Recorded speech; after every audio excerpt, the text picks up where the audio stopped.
A family is counting their blessings this morning after an SUV crashes into their Albuquerque home. Police say 20-year-old Ian Mayer was drunk when he clipped a vehicle, then slammed into a home on Boulevardia Avenue Northwest. The family was inside sleeping when it happened Saturday. They say they actually saw the driver try to start up his SUV right after crashing. She called 911 and I stayed by the window to see if I could see anything, and all I kept hearing is a vehicle kept revving up and down, up and down. Wow, that is scary if you can imagine that. Police arrested the man. By the way, he is charged with aggravated DWI and careless driving. Well, thanks to some extremely dry and warmer than normal weather, firefighters here in New Mexico are getting ready for, sadly, what could be another fire season. State Forestry Service is so worried about fires starting up again this winter that they're having teams of inmate firefighters clear out brush here in the Bosque in Peña Blanca. It's between Santo Domingo and Coche de Pueblos. The state says it is crucial to clear the Bosque now because the last time we had any significant rain was back in August. And the Bosque is basically a tinderbox as we speak. A man is accused of raping an 11-year-old girl at her own party. According to a criminal complaint, 47-year-old Keith Henderson was arrested this weekend. Henderson is a registered sex offender. Police say the victim and her family were playing games at Henderson's house after her birthday party. They say when the girl went into a different room, Henderson proceeded to grope her. Sunday, he was in court and he is charged with rape and is still in jail this morning. A woman accused of running over a police officer in Farmington during a car chase last year will get mental health treatment as part of a plea deal.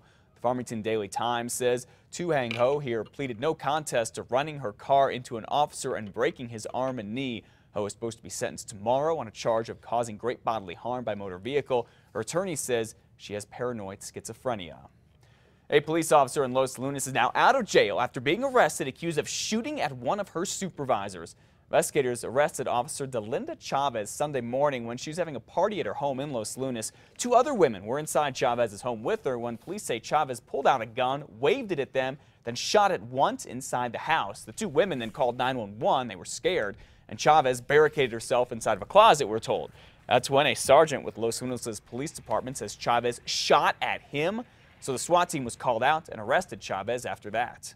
She's on administrative leave. As of right now, we have her her police car, her badge, and we've suspended her law enforcement duties until further notice. Chavez now faces a number of charges, including aggravated assault with a deadly weapon. One of three men accused of killing a 7-Eleven clerk this past summer is now a free man. 22-year-old Dylan Villarreal was able to bond out of MDC after a judge cut his bond from $1 million to $375,000. Police say on the night of the murder, he, along with two others, decided to rob a 7-Eleven at Central and University. Police say the trigger man was 22-year-old Eloy Aguilar. The argument used was that he was a good kid, that he hadn't been in trouble before, and that he was the driver of the vehicle and actually wasn't the one that went into the store and that was involved in the actual killing. Julian de Herrera, another suspect, has been granted a lower bond as well. Today, the city of Albuquerque is holding its annual city council meeting at 5 p.m. It will be held at the Albuquerque Bernalillo County Government Center at One Civic Plaza. It will be the council's 25th meeting. This will also be the last meeting where Debbie O'Malley will be a city councilor. She's stepping down because she was elected to the Bernalillo County Commission back in November. Ms. O'Malley has been very outspoken on the council, including supporting the minimum wage raise, making tickets cheaper to go to the zoo once again, and making tougher rules for stores caught selling spice, or what's also known as synthetic marijuana. Later today, the Bernalillo County Clerk's office will be back to work trying to find out how more than 100 absentee ballots did not get counted last month.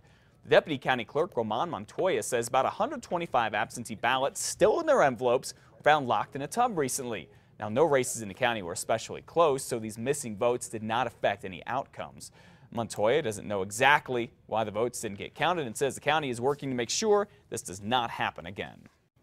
An official deployment ceremony for the soldiers of the 2nd Engineer Battalion will be held today. It's at 10 a.m. at the 2nd Engineer Battalion Parade Field. It is open to the public.